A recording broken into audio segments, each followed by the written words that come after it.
Welcome back to Celebrity Radio. It's Alex Belfield talking to an old friend and a hugely talented star, Jonathan Ansell. How are you? I'm good, thank you, Alex. Thanks for having me on. Hey, listen, it's good to talk to you. So there we were 10 years ago with the boys of G4. We did your first network interview for the BBC, and 10 years later, you're back. That's got to be a success story, hasn't it? It is, and we're marking that by chatting to you again. So it's full circle. It's fun. No, it's unexpected, but it's an exciting new twist for us to be reuniting for this special tour.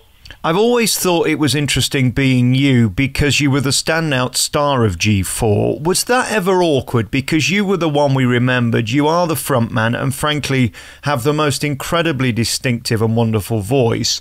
Was that ever a problem for you or the band?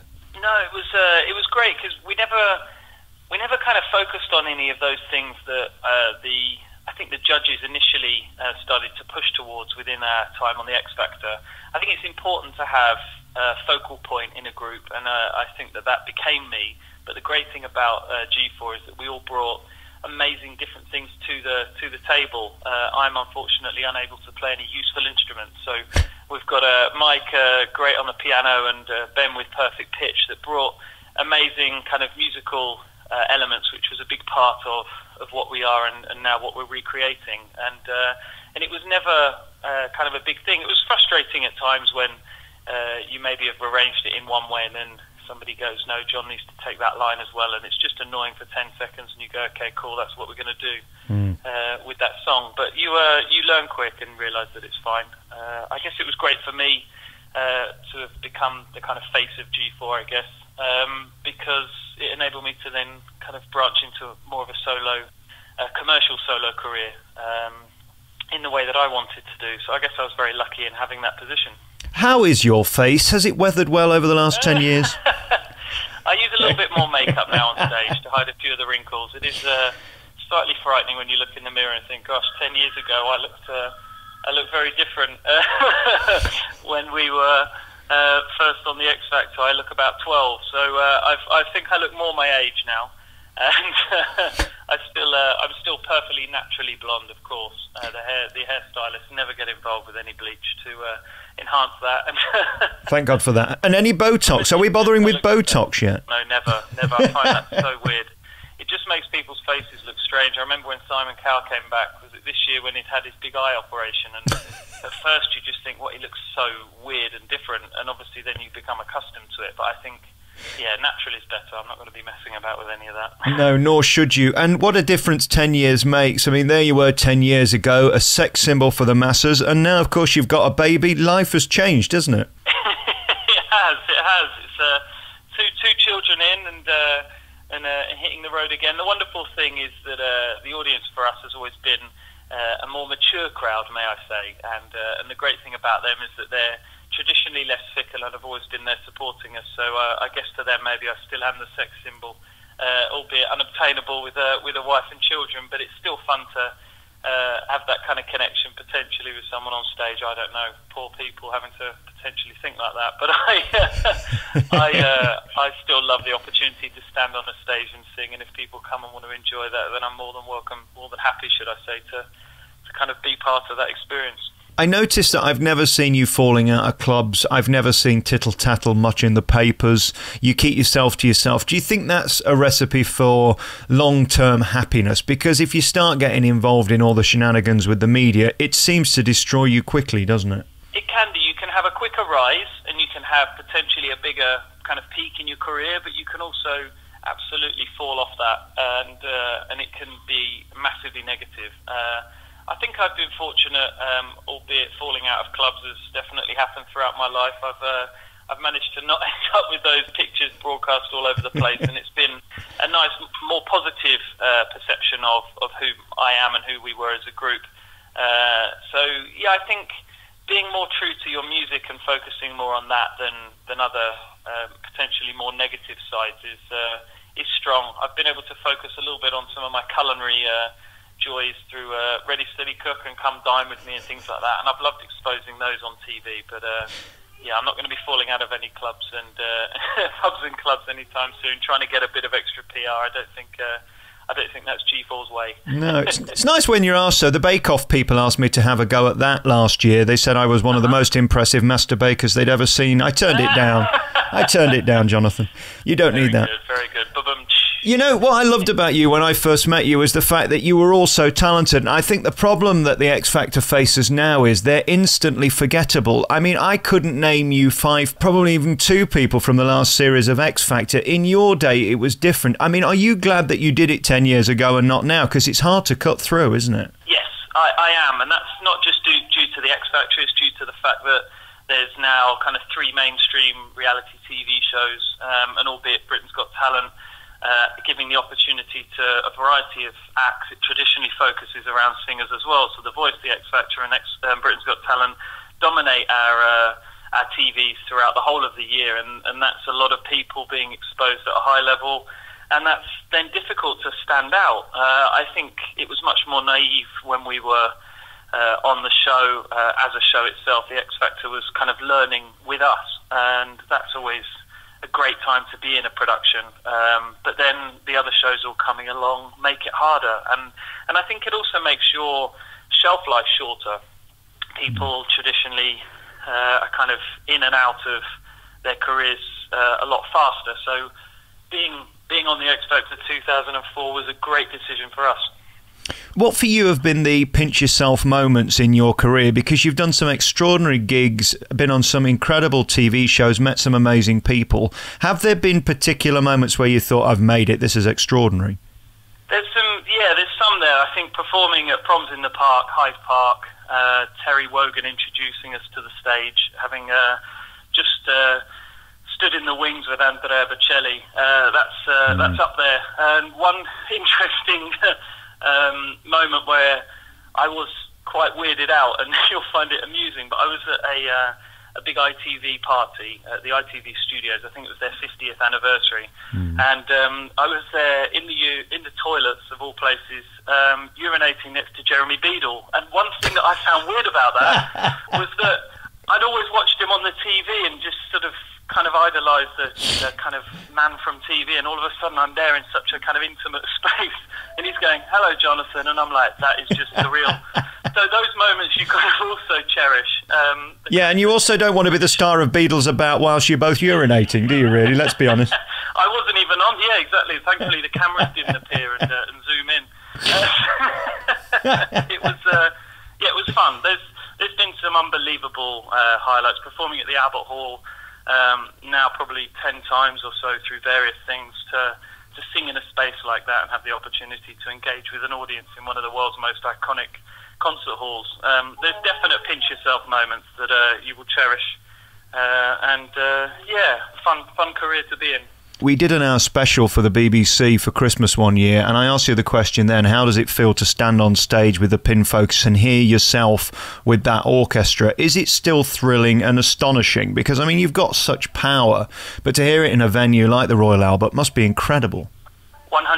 It's a huge, huge thrill to even step out onto the stage before you've even sung, and to know that there's an anticipating audience is a huge buzz, be that the Albert Hall, be that whatever venue. I mean, we're opening this tour in a very intimate space in Leeds. I now live in Yorkshire, and the City Varieties is much smaller, but you still walk out to an audience there, and the thrill is just unbelievable. Your anticipation builds, and then as soon as the first note comes out of your mouth and the show is rolling, it's an amazing buzz, and that's what I live for, having the opportunity to do that. It's the best drug in the world, to be able to sing to people and for them to clap at the end and enjoy what you do. That connection with people is kind of, it's hard to describe. It's impossible to describe how amazing that is.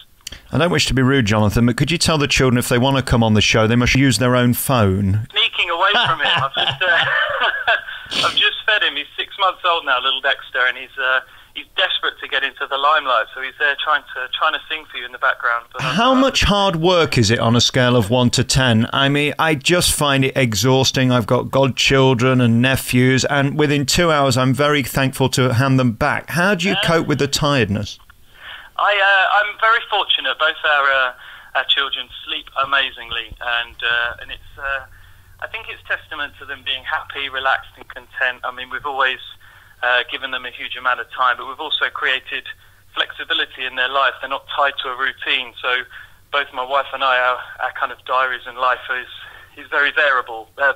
So they go along with that, and they thankfully sleep a huge amount of hours, which gives us the ability to recharge at night. And then the beauty of children is traditionally they sleep a bit in the day as well, so you can catch up more. Yeah. But I think we've been blessed and very fortunate. I know, and I kind of feel embarrassed sometimes with other parents when they're going through some very difficult things with children and as they grow. So maybe if you saw ours, you wouldn't be as negative about some children, because they can vary. They can vary, but we got a good pair. Indeed. And married life, I mean, what's it like? Is it thrilling? Is that contentment fulfilling? How do you find it?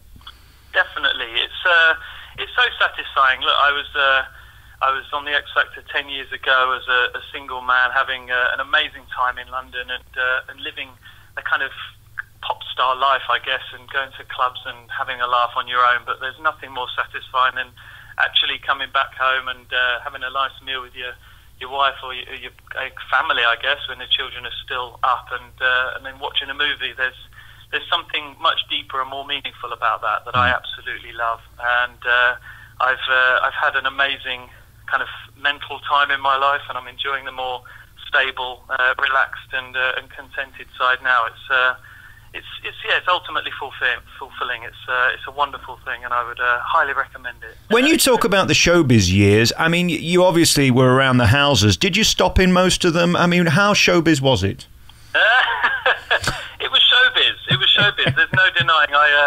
I had a fabulous time, and I really enjoyed my youth. I was 22. I'd come out of uni, and I always described myself as a glorified student. I was living exactly the same lifestyle as a student, albeit I could get into clubs a lot easier and get into the VIP rooms, and the girls got more attractive. So I guess I kind of enjoyed that time and have some fun memories from it. But as I say, that's a very shallow side of life, and it's fun to enjoy for a period of time. But I wouldn't want to ever do that for forever. It's kind of fun memories, but it's not. I find it sad when you see some people that kind of are still doing that in their 60s and think that that's life. I think it's part of growing up for me. Yeah, it's a bit depressing, isn't it?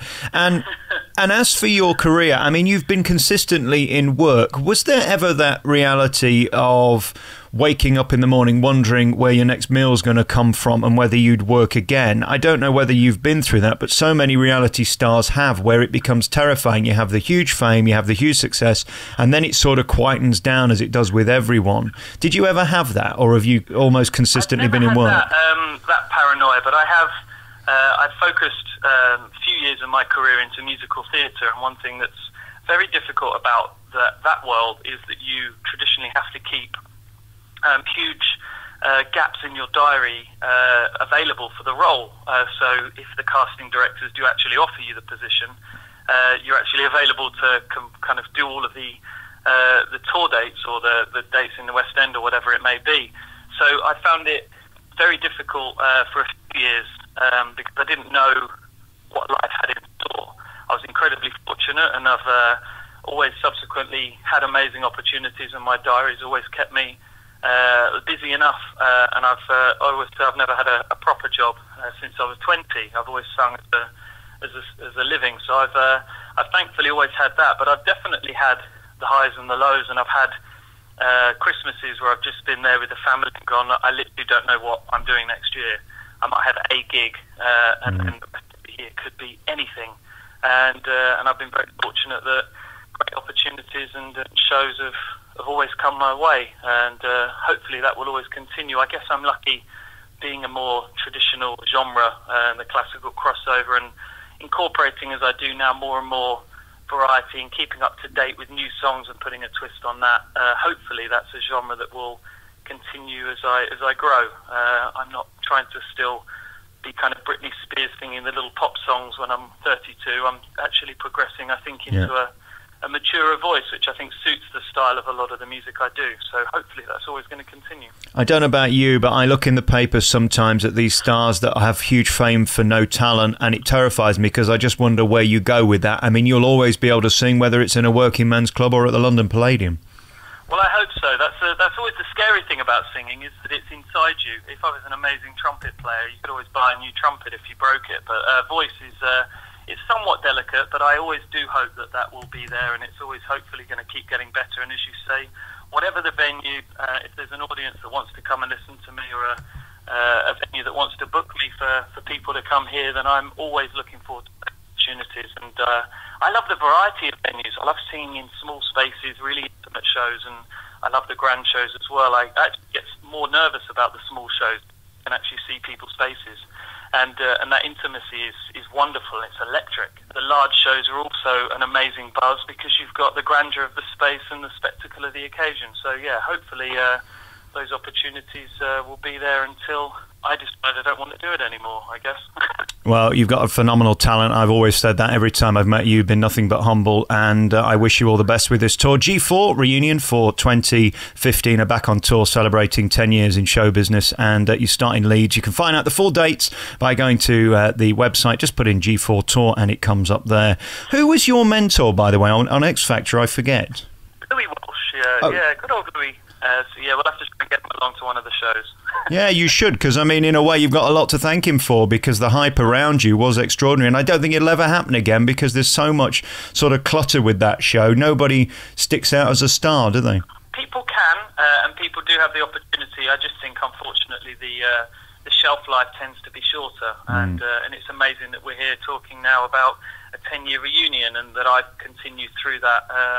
Performing and recording, and there hasn't been that gap. But I think it's a difficult world. It's a highly competitive one, and I still would highly recommend anybody to go for those shows, because the opportunities that can come your way are absolutely unbelievable, and it can totally change your life. But it's remembering that there are opportunities, and you have to work from those and build from those, and hopefully remain true to yourself through that experience. And I think if you can do that, then you can open up so many wonderful doors and have an exciting life in that industry. I wonder if Simon Cowell will do a reunion tour for his new face in 10 years' time. That'd be interesting, wouldn't it? I don't think he could change it back, could he? That's costing far too much to try and change it. I don't want to leave this interview on a low, Jonathan, but you know I was very offended by you. I've got to be honest. 10 years ago, you came into my studio at Capitol Gold, and, well, I said, could you sing me a nice song? I don't know whether you remember. You sang this. Alexis Sobeys,